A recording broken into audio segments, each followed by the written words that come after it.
For the future from a federal, state, and local perspective. We do have representing the state of Louisiana in the Governor's Office of Homeland Security, Mr. Casey Tingle. We also have our commander, Colonel Cullen Jones with the New Orleans District, and then we have President Hinckley with the Plaquemines Parish. I want to begin, if I can, with Mr. Tingle. Good morning, and thank you all for being here. We wanted to provide an update in terms of the developing situation with saltwater intrusion on the Mississippi River and to give everybody the latest information that we have, as well as what we're doing at the state level to help coordinate resources and response to this situation. Governor Edwards obviously has been briefed multiple times and is up to speed and provided some remarks yesterday while he was in town. And so he's had an opportunity to work directly with Colonel Jones and his leadership for what the current situation is and what that projects to look like in the weeks to come. I would say that this is a situation that's been evolving, and the state has been working directly with Plaquemines Parish all throughout the summer with water needs for Lower Plaquemines, and that support continues. We have worked with them as we did last year to be able to support both in actual resources, but also financial assistance in terms of reimbursement for actions that they need to take as this situation has been with them all summer long, particularly in South Plaquemines. And so that coordination and support continues at the state level. We obviously have been working closely with Colonel Jones and his team here at the New Orleans District. General Peoples from the division was down this week, and so we've had an opportunity to brief with her and hear from her in terms of the level of attention that this has in Washington, D.C. And we've had conversations with FEMA and our other federal partners on the coordination as this situation continues to evolve. And so I just want the constituents that are potentially impacted by this to know of the very close coordination and partnership. This is the same type of coordination and partnership that we would have were we dealing with some other type of event like a tropical event or something like that. And it's the same team, it's the same partners, and it's the same process that we utilize to ensure that requests for assistance have a way to get to the state, and that we coordinate those and ensure that we've got close attention and information flow as this situation develops, and working with all of the parishes in the region for how we support each other and what the state can do to help assist in any way that we can. And so thank you again for being here. On behalf of the governor, I just want to reiterate the state's support, both for Plaquemines as well as anything that we can do in coordination with the Corps of Engineers and others to address the situation as it evolves. And so I'll turn it over now to Colonel Cullen Jones.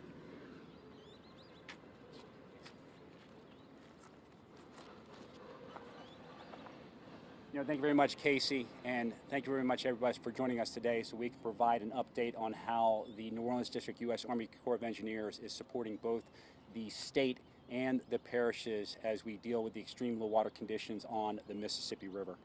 It's important to realize during every emergency response, whether it's hurricane, flood, wildfire, or in this case, drought, that there are a lot of people working together with a similar vision, and I'm very honored to be joined by our partners as we work together during these extreme low water conditions on the Mississippi River, together as a federal, state, and local team of teams.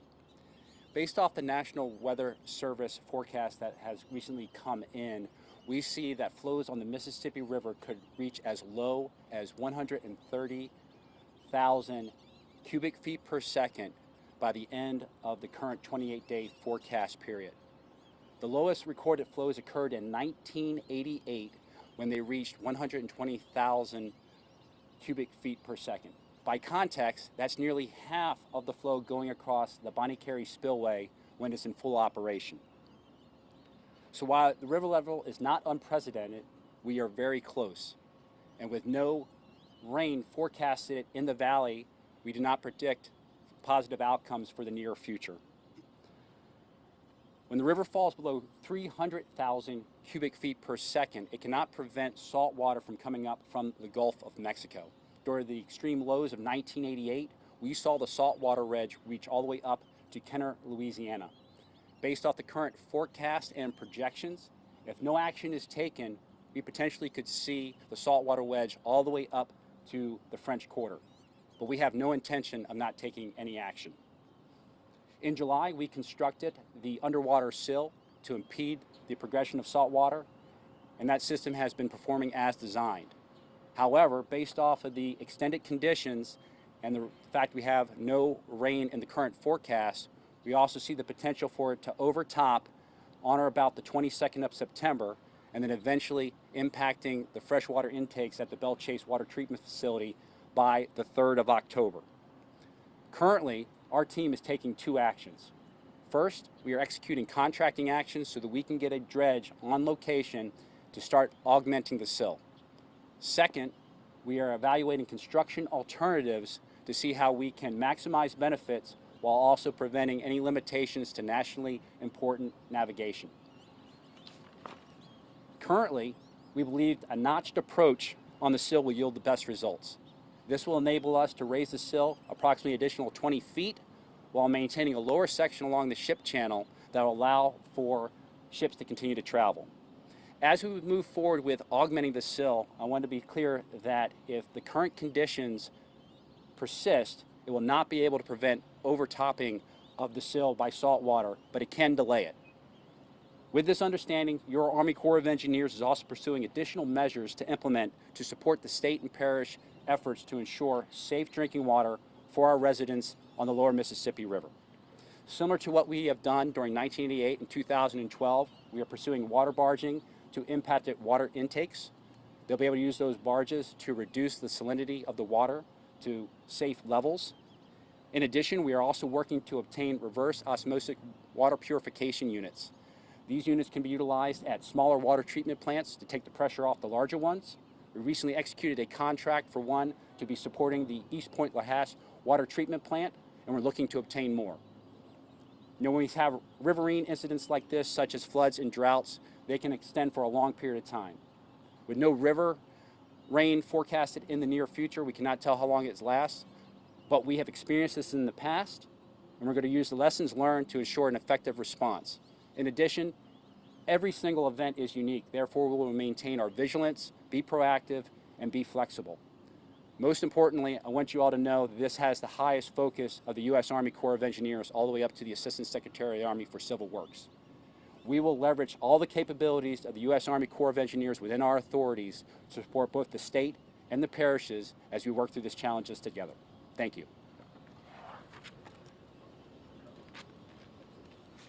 And I'll now turn it over to the parish president, President Hinckley.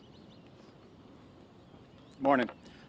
I want to thank Mr. Tingle and the Colonel for the efforts that they've been putting forth. Since June 19th, we've been working on this situation. And now as things evolved, I need to thank our neighbors to the north of us, Jefferson Parish, Orleans Parish, and also St. Bernard Parish.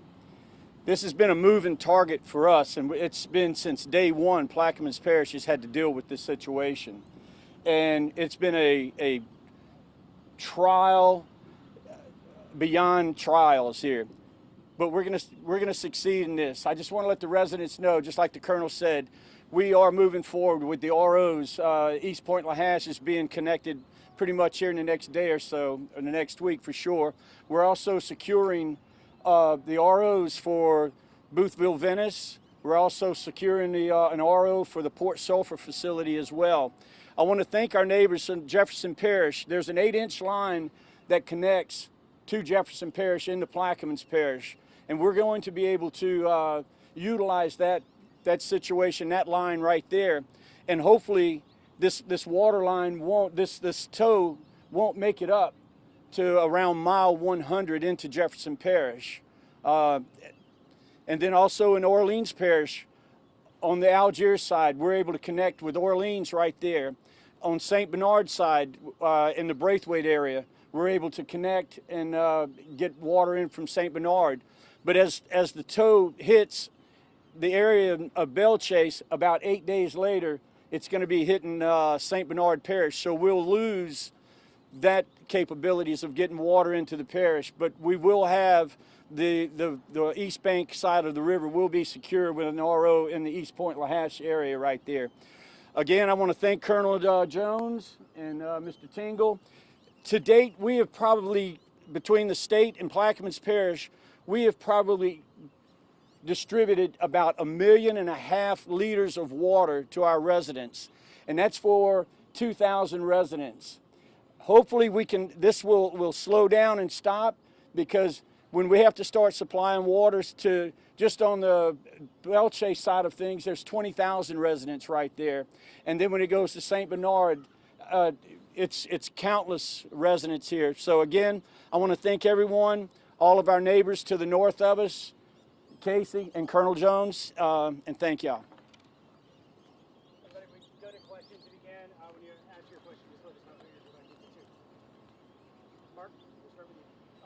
Colonel, can you talk a little bit about how high the sill actually will be in the water? So how low below the water will it be when it's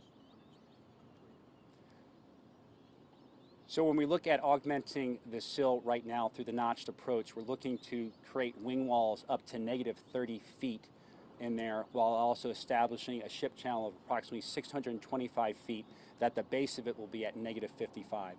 What that is going to do for us is buy us additional time as we see the saltwater wedge interact with the tow, but at the same time enable us to maintain navigation one way through the channel. And the one-way navigation, how wide will that hole be in the sill? Current initial designs that we're looking at is approximately 625 feet. We're currently in discussions with ship pilots to determine the optimal location of the notch and also the dimensions. Once we have those in place, we'll be able to give them to our dredge contractor to start installation. And I'm assuming that the Coast Guard will be involved in this and will put in effect rules for navigation one way.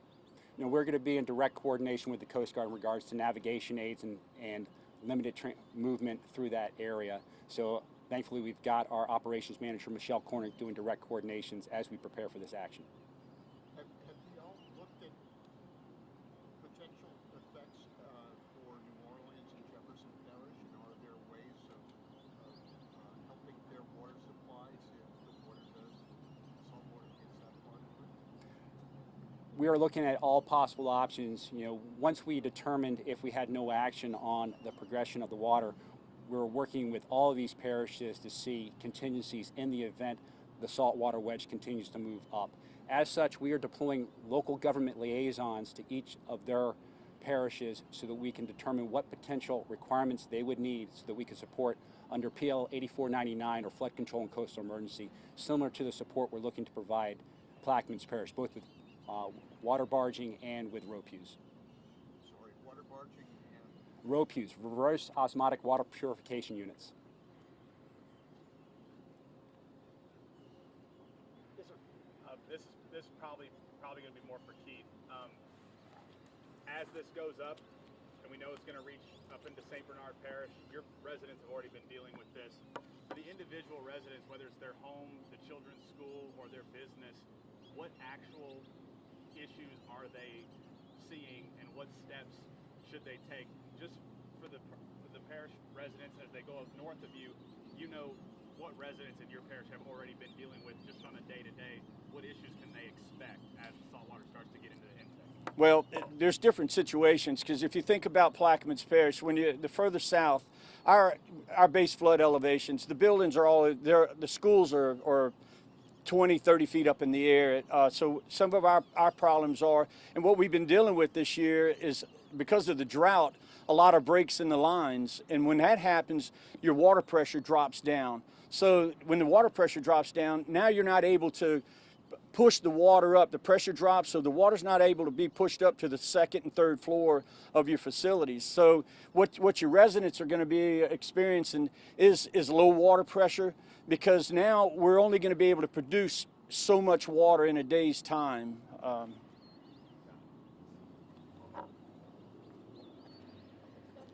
someone could explain just the process of the saltwater and how it's impacting New Orleans and Jefferson Parish specifically.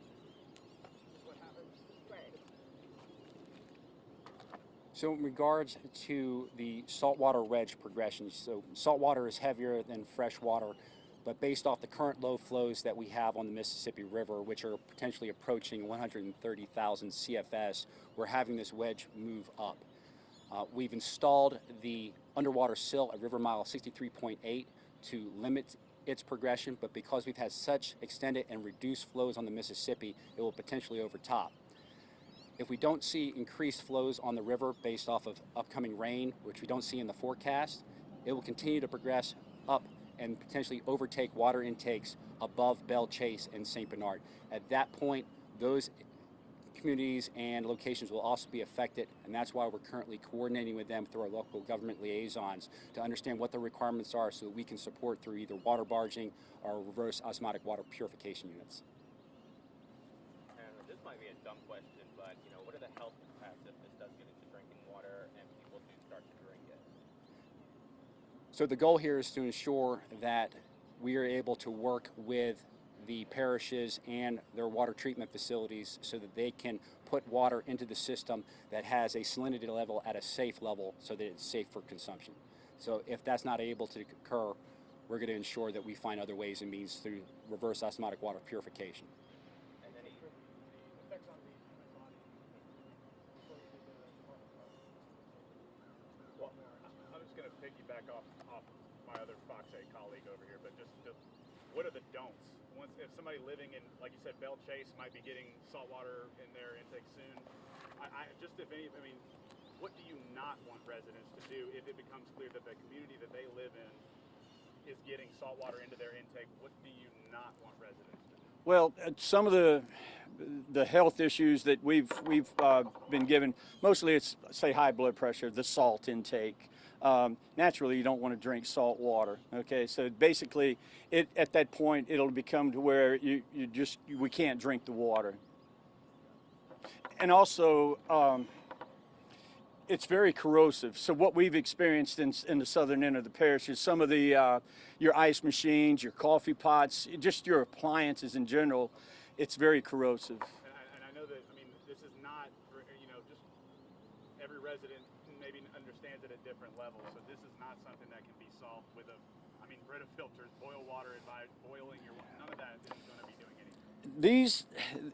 When we talk about reverse osmosis machines, these are not the reverse osmosis machines that you can use on a daily basis, say, for the Pacific Ocean, the Atlantic Ocean, or the Gulf of Mexico. We also have to have microfiltration systems, which is an additional filtering system because of the water that we're dealing with in the Mississippi River. We're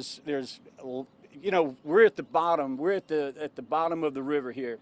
So every chemical and anything that's in this river is upon us right here. Plus, it's very sandy, dirty, gritty. So it's not just filter and desalinization right here. We're also having to filter this water first. So, you go from 3 steps to probably like 10 steps of process, and it's very tedious and it takes time. Carl, another question for you. Has any thought been given to reducing the flow through the old river control structure, the 30% of the river that's required to go through the old river control structure to increase the amount of fresh water that comes south?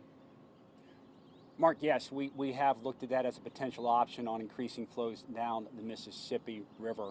Based off initial estimations, that would completely dry up the Atchafalaya, so the impacts from there did not turn out to be a viable option. So there would be impacts on the Atchafalaya portion of the system. What would those impacts be? It would eventually, we wouldn't have any flow along that portion if we were trying to redirect in any significant fashion.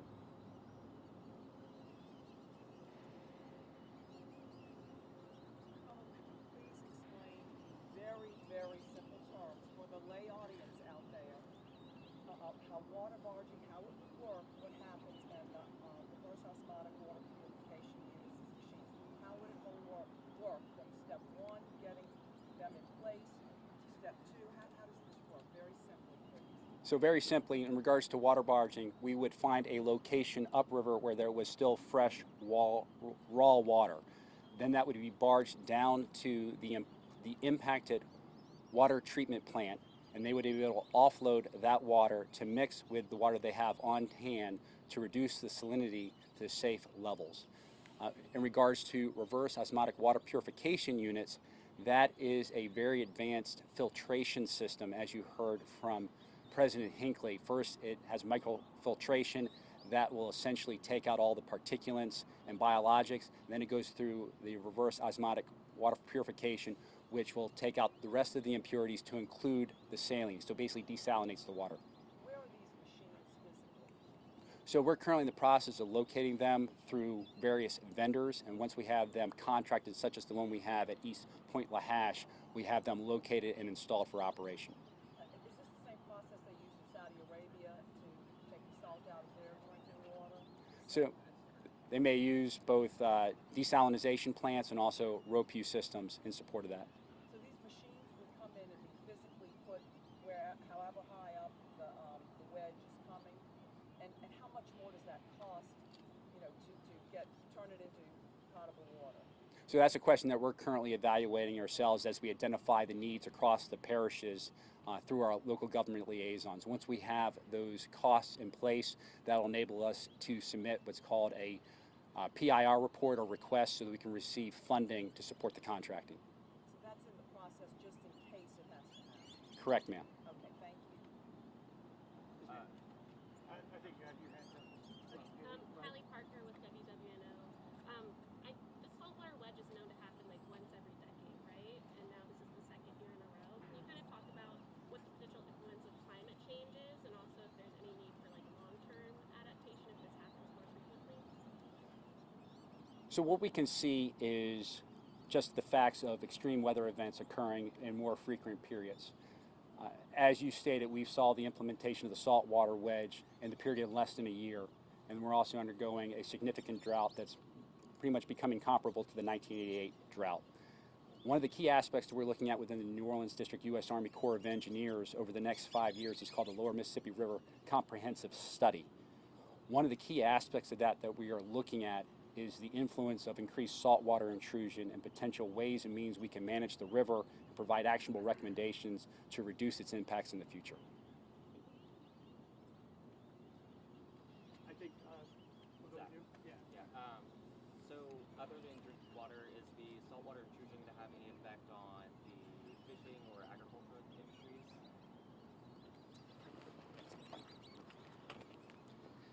We have, in Plaquemines Parish, we have the largest citrus farm, the orange grove in the state of Louisiana. So it will have an impact on that right there. Mr. Becknell, he does pull his water to water his trees on a daily basis from the river. So what we're having to do, we're having to work with him right now to figure out an RO, the same process for him to be able to. He uses 120,000 gallons of water a day. He's got $8 million in trees on his property right there. We also have Language Farms, which is a flower facility just a little bit south to him. And plus we have, I think, somewhere between 500 to 700 head of cattle. So we're also having to look at being able to help the cattle industry with that as well. And that right there, we're thinking about maybe having to truck in water tanks for that right there. Hey, we'll go with 2 more questions. I saw Mark and I think someone else, and then we'll kind of break off. So you're good? Do you have any additional? Perfect. Thank you so much for coming out. We do have subject matter experts. If you have any questions, if you want kind of a more deeper dive into what's actually happening under the water, we do have people that can help. So just reach out if you want to talk to anyone. And I think if you want any one-on-one interviews, we can probably ask that as well. Just let me know. Thank you. Thank you all so much.